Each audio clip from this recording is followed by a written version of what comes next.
اللہ کے محبوب علیہ السلام نے جب حج کی فرضیت کے حوالے سے بیت اللہ کی طرف حج کی ترغیب دی تو ایک شخص نے عرض کی افی کل عامن، کیا حضور ہر سال آیا کریں؟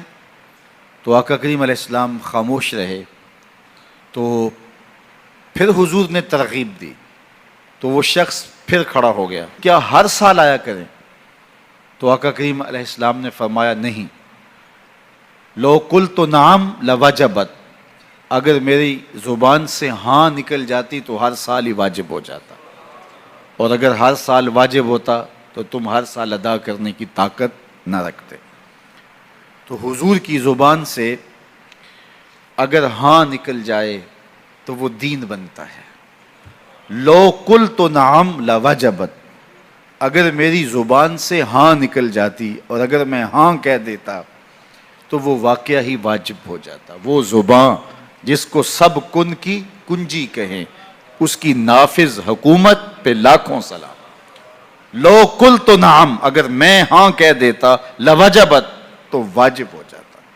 تو ان کے ہاں بولنے سے واجب ہوتا، تو ان کا قول شریعت ہے، ان کا عمل شریعت ہے، ان کا فیصلہ شریعت ہے، ان کی ہر ادا شریعت ہے۔ اللہ اکبر۔ تو فرمایا کہ اگر میں کہہ دیتا ہاں تو واقعہ ہی واجب ہو جاتا۔ تو زندگی میں حج ایک مرتبہ واجب ہے۔ صحیح ابن خزیمہ میں 5 سال کے بعد حج کرنے کی روایت موجود ہے، وہ استحباب پر محمول ہوگی۔ صاحب استطاعت اہل خیر کو چاہیے کہ وہ ہر 5 سال کے بعد حج کر لیا کریں۔ یہ مستحب ہے، لیکن ایک مرتبہ حج کی ادائیگی سے فریضہ ادا ہو جائے گا۔ ہر سال بھی کرنا چاہیں تو یہ سعادت بری بات ہے، چونکہ حج ما قبل کے گناہوں کو مٹا دیتا ہے۔ حضرت عمر بن عاص رضی اللہ تعالی عنہ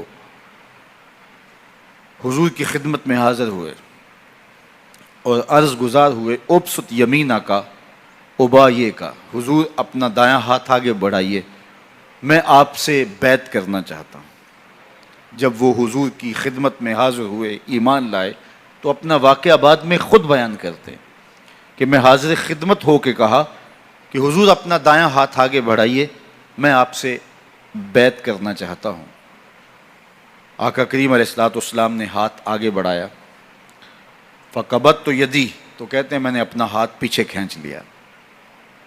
تو آقا کریم علیہ السلام نے فرمایا کہ یہ کیا ہوا؟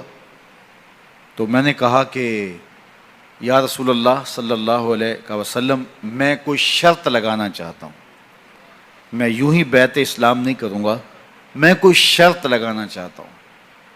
تو آقا کریم علیہ السلام نے فرمایا لگاؤ، کیا شرط لگاتے ہو؟ تو اس نے کہا کہ میری شرط یہ ہے کہ میری بخشش فرما دی جائے۔ تو آقا کریم علیہ السلام نے فرمایا کہ اسلام ما قبل کے سارے گناہوں کو مٹا دیتا ہے۔ دوسری بات ارشاد فرمائی، ہجرت ما قبل کے سارے گناہوں کو مٹا دیتی۔ اور تیسری بات ارشاد فرمائی، وَأَنَّ الْحَجْ يَهْدِمُ مَا كَانَ قَبْلَهُ، اور حج ما قبل کے سارے گناہوں کو مٹا دیتا۔ تو ما قبل کے سارے گناہوں کا حج کفارہ ہے۔ جب کوئی شخص حج کرتا ہے تو اس کے ما قبل کے سارے گناہ مٹ جاتے ہیں، اور واپس جب پلٹتا ہے تو ایسے ہوتا ہے جیسے ابھی ماں کے پیٹ سے جنم لیا ہو۔ حج ما قبل کے سارے گناہوں کو مٹا دینے کا